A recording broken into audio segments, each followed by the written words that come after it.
Welcome back to G Fun Facts Online. Today, we are traveling to a place where the dust of 5 millennia composes the very air we breathe. We are heading to the Peruvian coastal desert, specifically the Supe Valley. For years, if you knew anything about this region, you knew about Caral, the sacred city.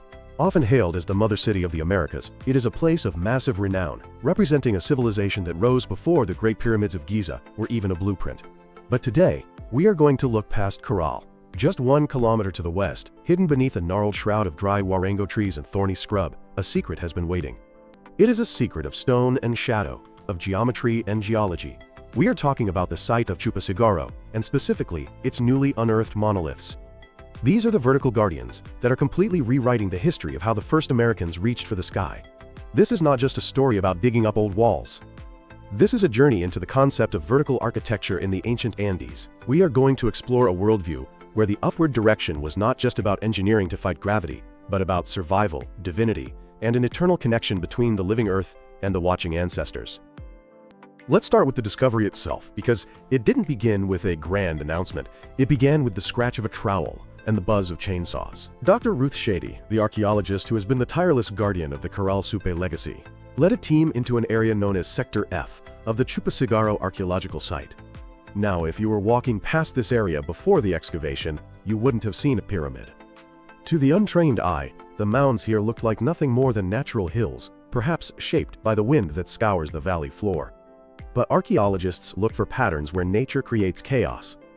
As Dr. Shady's team began to strip away the layers of vegetation, they faced a formidable adversary, the huarango tree. These trees are incredibly tough, with wood as hard as iron, and roots that had sent their tendrils deep into the ancient masonry over thousands of years. The team had to act like surgeons, removing this biological cover without destroying the patient underneath. And as the green shroud was lifted, a form emerged. It was not a pile of rocks. It was a deliberate, disciplined structure. A quadrangular pyramidal building, covering an impressive 38.59 hectares, was suddenly shaking off the dust of centuries. But the size of the building wasn't the headline. It was what stood within the walls that drew the breath from the researchers' lungs. Embedded in the corners of the platforms and marking the central staircase were massive, solitary stones. These were not mere bricks in a wall. They were what is known in the Andes as huancas. They stood vertical, defiant, and distinct. These monoliths were the anchors of the building's soul. They were the physical manifestation of a concept that would dominate Andean culture for the next 4,000 years. The sacredness of the upright stone. This discovery changes the texture of what we know about the Supe Valley. Caral is famous for its harmonious sunken plazas and fire altars, but Chupacigarro's new pyramid suggests a site of distinct, perhaps complementary power. The presence of these large, vertical megaliths indicates that the architects here were not just building a platform for the living, but a lightning rod for the divine. To truly grasp why this matters, we have to understand what a huanca is.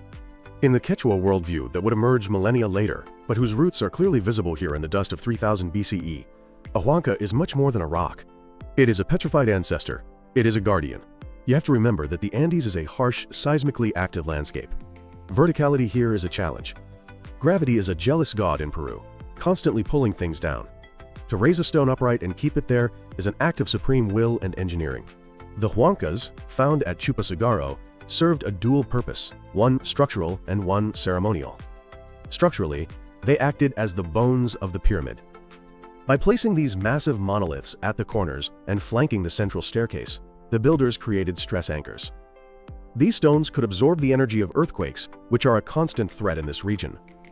The smaller masonry walls were woven between these giants, creating a flexible yet rigid system that has survived 5,000 years of tremors. It is a brilliant example of early seismic engineering. Ceremonially, the huanca is the axis mundi.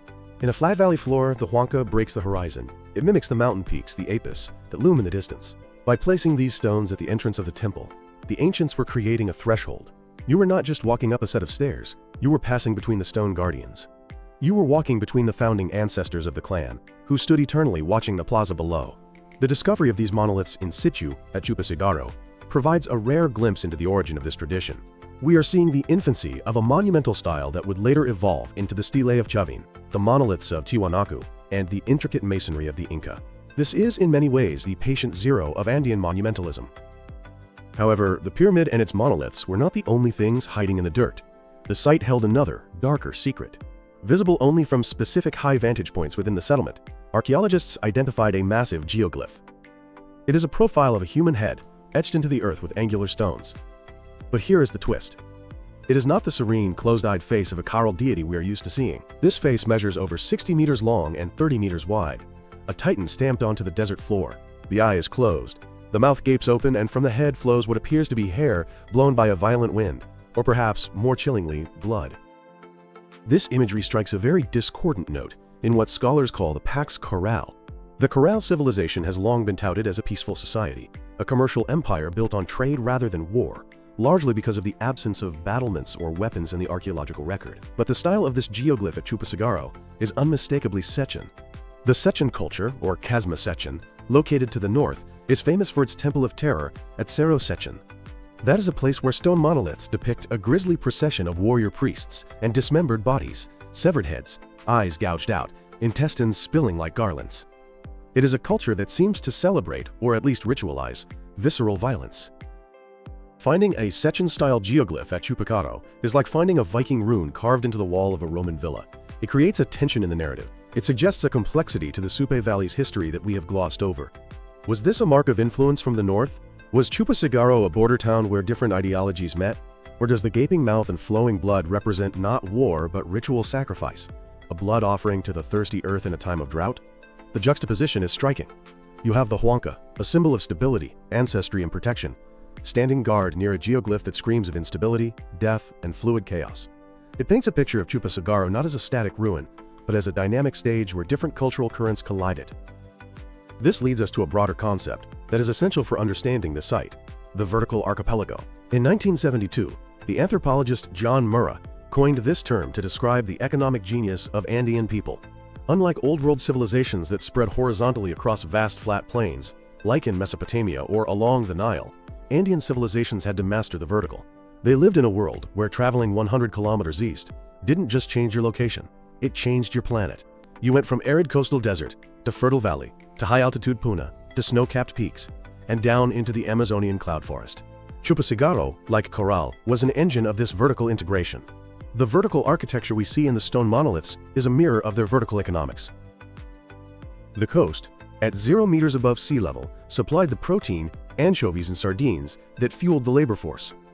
The valley, where Chupacigarro sits, produced the cotton for nets and clothes and gourds for floats. The highlands supplied camelid wool, colored stones, and hallucinogenic snuff used in rituals. The new pyramid at Chupacigarro likely served as a node in this vertical lattice. The layout, which features a central plaza surrounded by public buildings on hilltops, suggests a place of gathering where these different vertical islands met. The huancas may have even represented the different communities coming together, each vertical stone a totem of a clan from a different altitude, standing side by side in the neutral ground of the temple.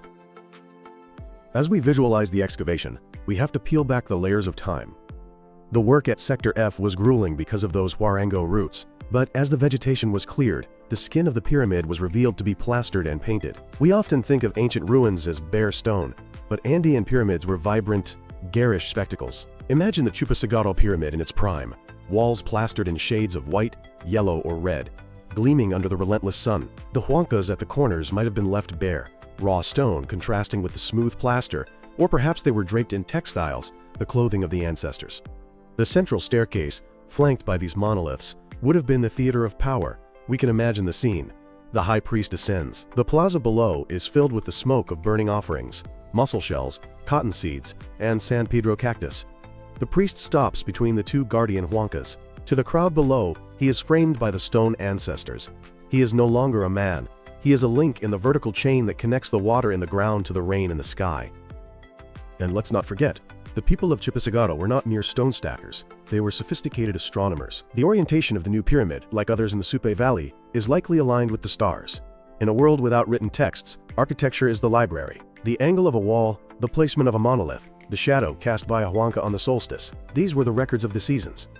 The vertical architecture was a functional calendar. When the shadow of the great huanca hit a specific mark on the plaza floor, it was time to plant the cotton. When it hit another, it was time to harvest. This connects to the sunken circular plaza found nearby. The architectural dialogue here is between the Hanan, the upper, vertical pyramid, and the Huron, the lower, sunken plaza. The pyramid reaches for the sky, representing the masculine or solar aspect. The sunken plaza digs into the earth, representing the feminine or terrestrial aspect. The newly discovered structure reinforces this duality. The high platforms with their phallic huancas contrast with the sunken circular courts. It is a built geometry of cosmic balance. So why does this discovery matter to us 5,000 years later? It matters because Chupacigarro is the draft for the masterpiece that was the Inca Empire. When we look at the famous walls of Cusco or the Intihuatana, the hitching post of the sun at Machu Picchu, we are seeing the great-great-grandchildren of the Chupacigarro huancas. The Incas worshipped stones. They believed that the stone was the entity. When the Spanish arrived, they were baffled that the Incas didn't just worship idols made of stone, but the rough, unhewn rocks themselves. The Chupacay discovery proves this animistic connection to the raw material of the earth is one of the oldest continuous religious traditions in the Americas. The vertical architecture unearthed here is the ancestor of the skyscraper, but with a different soul. We build up to save space or show off wealth. They built up to talk to the gods. As the dust settles on the excavation of Sector F, Chupacigarro stands not as a silent ruin, but as a testament to human ingenuity. It reminds us that 5,000 years ago, people in Peru were not just surviving. They were thinking, planning, and building for eternity. They understood that to live in a land of shaking earth and shifting waters, you needed anchors, you needed the huanca. The removal of the huarango trees has revealed more than just a wall. It has revealed a lineage. From the gaping mouth of the Sechin geoglyph to the silent vigil of the granite monoliths, Chupacigarro is a bridge across time. It invites us to stand at the foot of the central staircase, look up past the stone guardians, and see the sky exactly as they did, a vast vertical mystery waiting to be engaged. The monoliths have been unearthed. And if we listen closely to the wind whistling through the Supe Valley, we might just hear them speak. Thanks for listening to G Fun Facts Online.